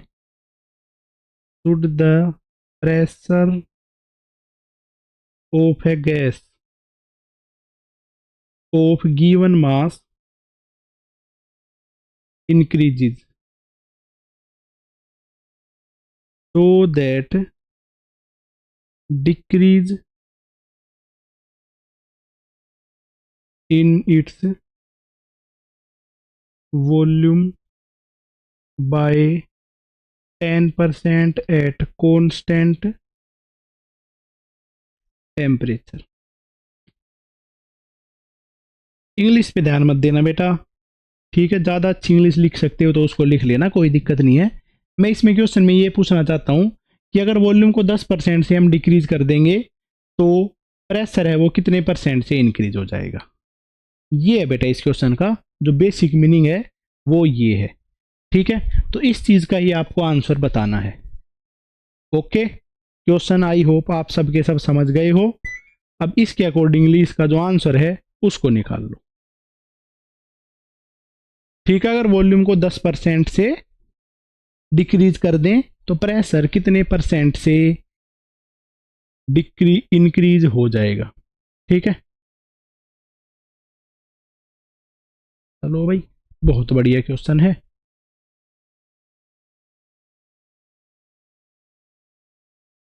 आइसोथर्मल की कंडीशन है, कुछ बढ़िया क्वेश्चन नहीं है, सिंपल सा क्वेश्चन है। आइसोथर्मल में क्या होता है, P1V1 is equal to P2V2। पहले जो प्रेशर था P, वॉल्यूम थी V, बाद में जो प्रेशर हो गया है P2 और वॉल्यूम हो गई है अपने पास में डिक्रीज बाय 10%, मतलब कि 90%, 0.90 V। तो V से V कैंसिल आउट, P2 है उसकी वैल्यू हो चुकी है P/0.90, P अपॉन 0.90 को सोल्व करते हैं तो आ जाता है 1.11 P। ठीक है, तो इसका मतलब है जो प्रेशर है वो 11% से इंक्रीज हो गया है। ठीक है, तो इंक्रीज बाई 11%। ठीक है, 1.11 P के बारे में आपको बताया हुआ ही है, तो इसका आंसर आ जाएगा इंक्रीज बाय 11%। तो ऐसा कोई भी कंसेप्ट आए, उस कंसेप्ट को आपको निकालना आना चाहिए, उस कंसेप्ट के बारे में आपको ये सब आइडिया होना चाहिए। ठीक है, अगर 5% से कम का चेंज हो तो बेटा एरर वाला जो फॉर्मूला था वो भी लगाया जा सकता था। ओके, चलो तो भाई नेक्स्ट क्वेश्चन है, करते हैं। 5 molecules of a gas has speed. 5 molecule है गैस के, उनकी जो स्पीड है वो है इस तरीके से 1 2 3 4 5 metre per second. Find out RMS speed and average speed. RMS और एवरेज स्पीड है वो कैलकुलेट करनी है। VRMS है, उसका फॉर्मूला क्या हो जाएगा, 1 square plus 2 square plus 3 square plus 4 square plus 5 square divided by total number of molecules है 5, उसका भाई अंडर रूट ले लिया। ठीक है, इन सब का बेटा सम करके और निकालेंगे तो आ जाता है under root 11 metre per second. और इसमें अगर एवरेज पूछा जाए 1 2 3 4 5, सबको सम करके 5 से डिवाइड कर दिया, तो इसकी जो एवरेज है वो आ जाती है 3 मीटर पर सेकेंड, और RMS है वो आ जाती है under root 11 metre per second. ऐसे करके इसका जो फाइनल आंसर है वो बन जाता है। ठीक है, तो ये था बेटा काइनेटिक थ्योरी ऑफ गैसेस के बारे में। मोस्ट ऑफ जो टॉपिक आज किए हैं ये सारे के सारे काइनेटिक थ्योरी ऑफ गैसेस के ही टॉपिक हैं। एक टॉपिक अपने पास में बचा हुआ है जिसको बोला जाता है मीन फ्री पाथ। क्या टॉपिक का नाम है, मीन फ्री पाथ।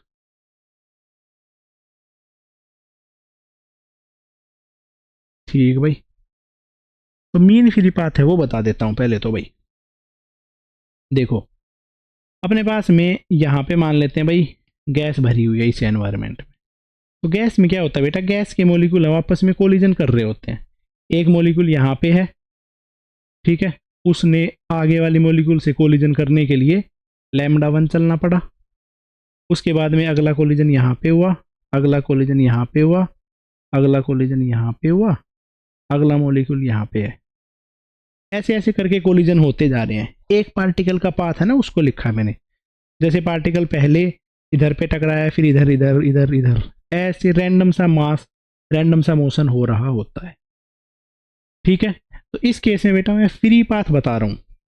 एक दो मॉलिक्यूल के बीच में जितनी देर तक मॉलिक्यूल फ्री रहा, किसी से भी नहीं टकराया, उतनी देर में जितना सा पाथ चला उस पाथ को बोलेंगे फ्री पाथ। इसके बाद में λ2 देर तक फ्री रहा, λ3, λ4, λ5, इन सब पाथ को क्या बोला जाता है, फ्री पाथ। ठीक है, और इन सब का जो मीन लेंगे उसको बोलते हैं मीन फ्री पाथ। तो ये हो गया है distance travelled by gas molecule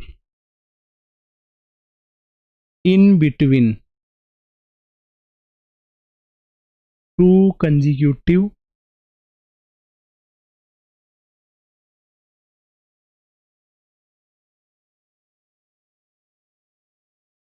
collision is known as free path. दो लगातार कोलिजन के बीच में जो डिस्टेंस चलता है उस डिस्टेंस को बोला जाता है फ्री पाथ। ठीक है, दो लगातार कोलिजन के बीच में, यहाँ पे λ1, λ2, λ3, λ4, ये सारे के सारे हैं इसके फ्री पाथ। ठीक है, अगर इन सब का मैं एवरेज ले लूं, उस एवरेज को बोला जाता है mean free path. Average of all these path is called mean free path. इन सब का जो एवरेज ले लेते हैं उसको बोलते हैं मीन फ्री पाथ। इन सब का एवरेज लेना आता ही है। ठीक है, lambda 1 plus lambda 2 plus lambda 3 up to lambda n divided by n। ठीक है, सिर्फ लैम्डा से ही इसको लिख देंगे, एवरेज या जो मीन फ्री पाथ है वो। ठीक है भाई, ऐसे करके मीन फ्री पाथ को बेटा डिफाइन किया जाता है। अब मीन फ्री पाथ है, इसका डेरिवेशन करते हैं। इसका डेरिवेशन है वो ज़्यादा डिटेल में नहीं है, बिल्कुल सिंपल सा इसका डेरिवेशन है। ठीक है, कि मीन फ्री पाथ है गैस के केस में उसकी वैल्यू कितनी होती है। तो इसका जो डेरिवेशन है वो हम करने वाले हैं। तो इसका डेरिवेशन देखो बेटा, डेरिवेशन को समझना कुछ ज़्यादा मुश्किल नहीं है, डेरिवेशन तो बिल्कुल आसान है। ठीक है, देखो एक अपने पास में ये पार्टिकल है, ऐसा मान लेते हैं इतना सा ये पार्टिकल है। ठीक है, इस पार्टिकल का जो डायमीटर है वो है भाई d। कोई d डायमीटर का पार्टिकल है, हम मान लेते हैं इस डायरेक्शन में जा रहा है, इस डायरेक्शन में जा रहा है v स्पीड से, किसी भी स्पीड से जा सकता है, हमने समझने के लिए इसकी v स्पीड ले ली है। ओके भाई, ठीक है बेटा। अब देखो, अब सामने से बहुत सारे पार्टिकल इसको मिल सकते हैं भाई। ठीक है, तो इस चीज को एक बार समझना। मैं इस केस में एक बनाता हूं, ये है d। ठीक है भाई,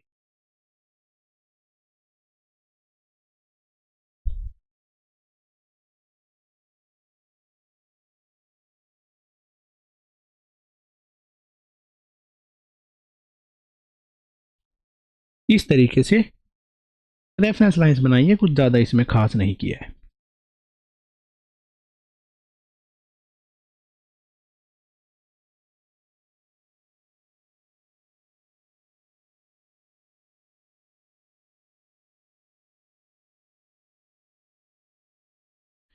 ठीक है, देखो तो बेटा इसको लिख देते हैं, let a molecule of diameter d is moving with speed v। v speed से कोई पार्टिकल मूव कर रहा है, और बेटा जो पार्टिकल मूव कर रहा है ना, तो ऐसा मानेंगे इसका जो सेंटर है उसकी वेलोसिटी है ये v। जो v वेलोसिटी है किसकी वेलोसिटी है बेटा, इसका जो सेंटर है उसकी वेलोसिटी है v। ठीक है, और जो कोलिजन है ऐसा मानते हैं कि सेंटर का कोलिजन हुआ है। ठीक है, मतलब सेंटर टू सेंटर ही सब कुछ मेजरमेंट रखते हैं। तो इस केस में देखो, अब बेटा अपने पास में जितने भी मॉलिक्यूल हैं सबका डायमीटर है d। ठीक है, सबके सब ऐसी किसी रैंडम डायरेक्शन में चल रहे होंगे। ये वाला जो मॉलिक्यूल है ये भी चले जा रहा है। अब बेटा कोई दूसरा मॉलिक्यूल है, वो मॉलिक्यूल अगर बेटा इस रीजन में हुआ, ठीक है, उस मॉलिक्यूल का जो सेंटर है, कोई दूसरा मॉलिक्यूल है, उस मॉलिक्यूल का सेंटर अगर इतने से रीजन में हुआ तो ही इनके बीच में कोलिजन होगा। तो कोई भी दो मॉलिक्यूल है उनके बीच में कोलिजन कब हो सकता है भाई, उन दोनों मॉलिक्यूल्स के बीच में कोलिजन जब हो सकता है जब उनके बीच का जो डिस्टेंस है, जैसे कि इनके बीच का डिस्टेंस है, इसके सेंटर और इसके सेंटर के बीच का डिस्टेंस है, वो अपने पास में d से कम हो। ठीक है, d के इक्वल होगा तो भी कोलिजन हो जाएगा। अगर कोई एक पार्टिकल है वो यहाँ है, ठीक है, तो क्या ये वाला पार्टिकल और ये वाला पार्टिकल टकरा पाएंगे? ठीक है, ये वाला पार्टिकल और ये वाला पार्टिकल आपस में, इनके बीच में कोलिजन नहीं होगा। तो कोलिजन के लिए क्या सिनेरियो बनता है, जितने भी जो मॉलिक्यूल्स हैं उनका सेंटर इस रीजन में आ गया, इस सिलेंड्रिकल से रीजन में आ गया, क्योंकि ये आगे की तरफ जा रहा है। जितने भी मॉलिक्यूल इसके बीच में आ गए उन सब के साथ में इसके कोलिजन होने की प्रोबेबिलिटी, मतलब कोलिजन होगा उनके साथ में, प्रोबेबिलिटी नहीं है, उनके साथ तो कोलिजन होगा ही होगा। तो कोई भी दूसरा पार्टिकल, क्योंकि एक और चीज़ है बेटा, सारे के सारे पार्टिकल सेम साइज के हैं, सबका जो डायमीटर है वो d ही है। ठीक है, तो वो मॉलिक्यूल जो इस रीजन में आएंगे, जिनका सेंटर इस रीजन में आएगा, वो ही मॉलिक्यूल्स आपस में कोलाइड करेंगे। इसके अलावा बाकी जो मॉलिक्यूल बाहर रह गए वो इससे कोलाइड नहीं कर पाएंगे। ठीक है, तो इतने से रीजन के एरिया में जो मॉलिक्यूल्स आ गए तो वो कोलाइड कर पाएंगे। और इसका अगर मैं ये जो सर्कुलर सा जो अपने पास में ये जो सिलेंड्रिकल सी शेप बनी है, इस रीजन में जो भी मॉलिक्यूल्स आएंगे बीच में उनसे कोलिजन होगा, अदरवाइज उनसे कोलिजन नहीं होगा। तो इसका जो डायमीटर है वो बन गया है बेटा 2d। ठीक है, तो any other molecule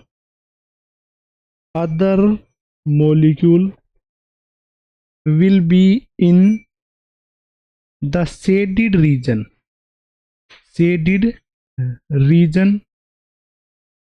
will be collide, will must be collide।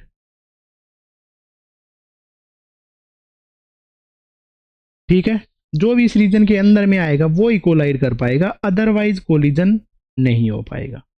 ठीक है, और मीन फ्री पाथ में लैम्डा m से लिखा रहता है, जो बुक में फॉलो कर रहे हैं वही लिख देते हैं। ठीक है, तो बेटा देखो, अब अपने पास में इस रेंज में जो मॉलिक्यूल होंगे, ठीक है, जितने ज़्यादा अपने पास में इस रेंज में मॉलिक्यूल होंगे उतना ही ज़्यादा कोलिजन का चांस बनेगा।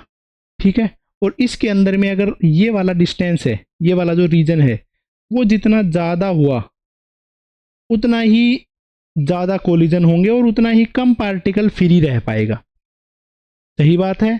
तो यहाँ से हमें एक चीज़ का पता चली कि जो मीन फ्री पाथ है वो इनवर्सली प्रोपोर्शनल होगा इसके एरिया के, जो सर्कुलर सा पैच बना है इसके एरिया के इनवर्सली प्रोपोर्शनल होगा। और इसका जो एरिया है वो मैं लिख देता हूँ, इसका जो रेडियस बनेगी वो d डायमीटर, उसकी जो d की बन जाएगी। तो यहाँ से हमें पता चलता है कि lambda m is inversely proportional to pi d square. जो मीन फ्री पाथ है वो इसके एरिया के इनवर्सली प्रोपोर्शनल हो जाएगा। ठीक है, कितना मतलब कि जितना ज़्यादा कोलिजन होंगे उतना ही पाथ है वो फ्री कम रह पाएगा। ठीक है, और जितना ज़्यादा एरिया होगा उतना ही कम फ्री रह पाएगा, जितना कम एरिया ये बनेगा उतना ही ज़्यादा पार्टिकल फ्री रह पाएगा। तो ये इसके इनवर्सली प्रोपोर्शनल हो गया है। साथ साथ में जो मीन फ्री पाथ है वो इनवर्सली प्रोपोर्शनल हो जाता है नंबर डेंसिटी ऑफ मॉलिक्यूल्स के। मतलब जितने ज़्यादा मॉलिक्यूल्स एग्जिस्ट करेंगे उतना ही कम फ्री रह पाएगा। तो यहाँ पे हियर NV है, उसका नाम है particle density.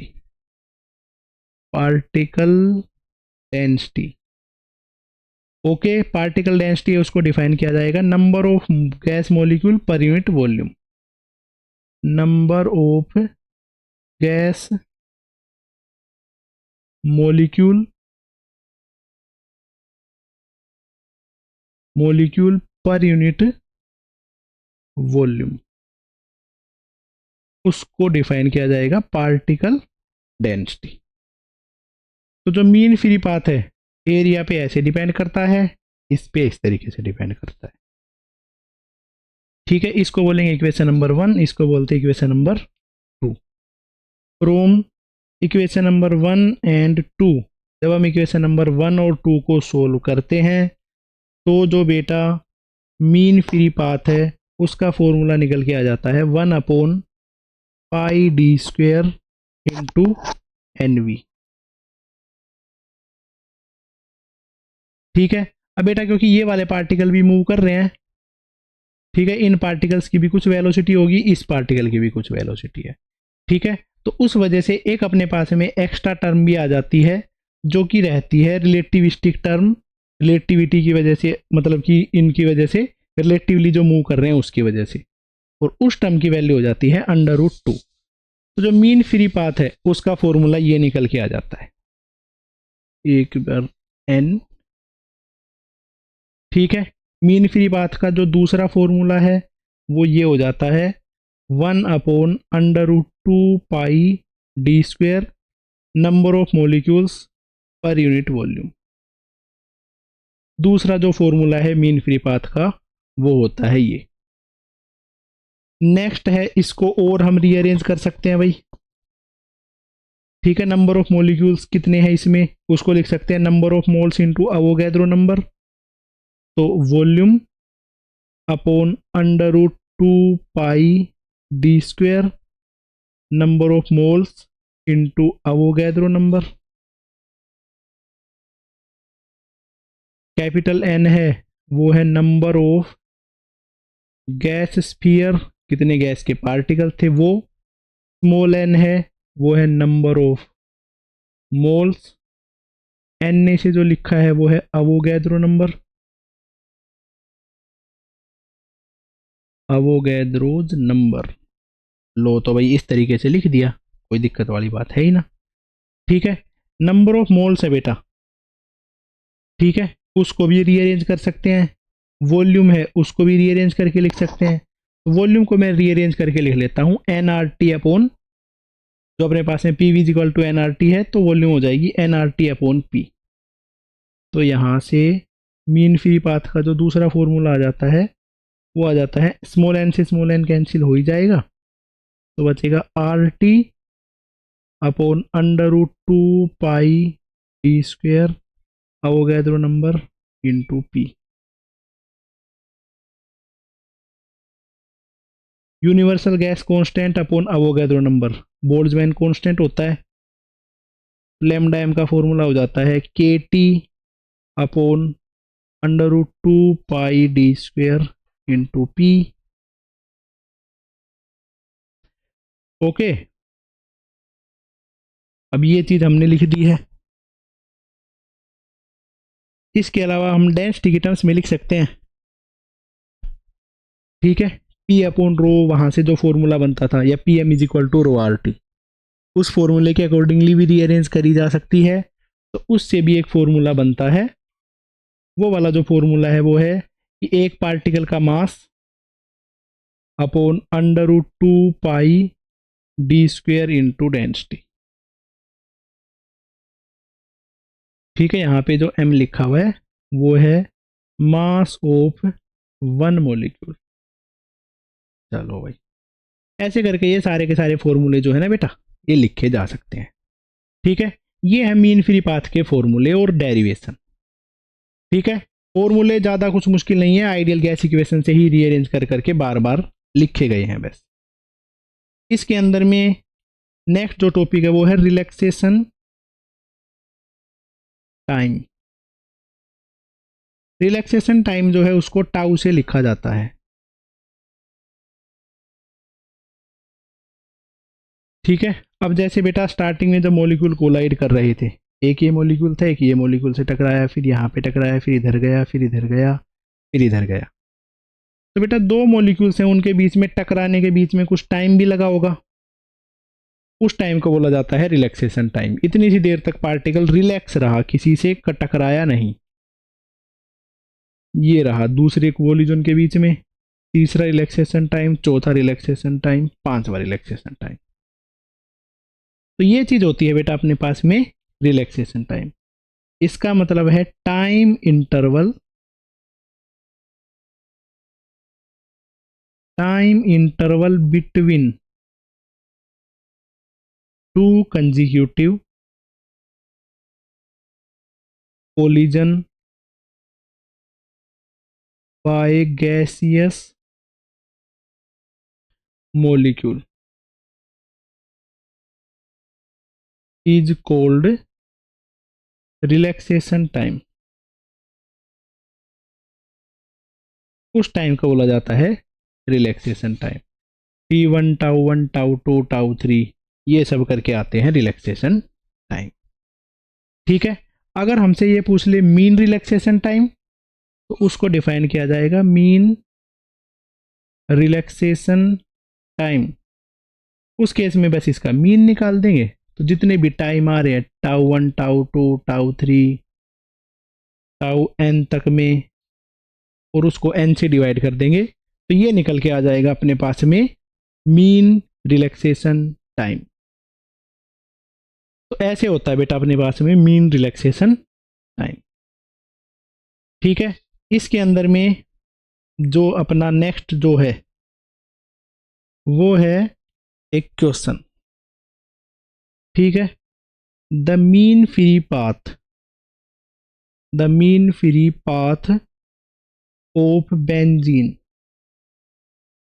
Molecule is, benzene molecule का जो मीन फ्री पाथ है वो है 6 × 10⁻⁻6 metre and average speed of molecule is 1.2 × 10⁻³ metre per second, और उसकी जो एवरेज स्पीड है वो है इतनी सी। ओके मेरे बेटा, तो इसके अंदर में जो क्वेश्चन पूछा गया है वो समझना। The collision rate of molecule का जो कोलिजन रेट है वो कितना होगा। तो बेटा मीन फ्री पाथ गिवन है और एवरेज स्पीड गिवन है, और हमसे जो पूछा गया है वो है कोलिजन रेट। कोलिजन रेट का मतलब हो जाता है कि एक सेकंड में कितने से कोलिजन हो रहे हैं, एक सेकंड में कितने से कोलिजन हो रहे हैं, इसी को ही क्या डिफाइन किया गया है बेटा, फ्रीक्वेंसी। और उसका फॉर्मूला हो जाता है 1/टाइम पीरियड, और टाइम का फॉर्मूला क्या हो जाता है, पार्टिकल जो एवरेज डिस्टेंस चल रहा है अपॉन उस पार्टिकल की जो एवरेज स्पीड है वो। लो तो भाई एवरेज स्पीड, और ये अपने पास में है, ठीक है, ये अपने पास में क्या है बेटे, मीन फ्री पाथ लिख दिया। वैसे इसकी वैल्यू 1.2 × 10⁻³ डिवाइडेड बाई 6 × 10⁻⁻6। इसको जब कैलकुलेट करेंगे तो आ जाएगा 0.2 × 10⁻⁹, तो फ्रीक्वेंसी आ गई है 2 × 10⁸ ऐसे करके मीन फ्री पाथ और फ्रीक्वेंसी दोनों चीज़ों को कैलकुलेट किया जा सकता है। तो ऐसे ही करके हमने कैलकुलेट किया है।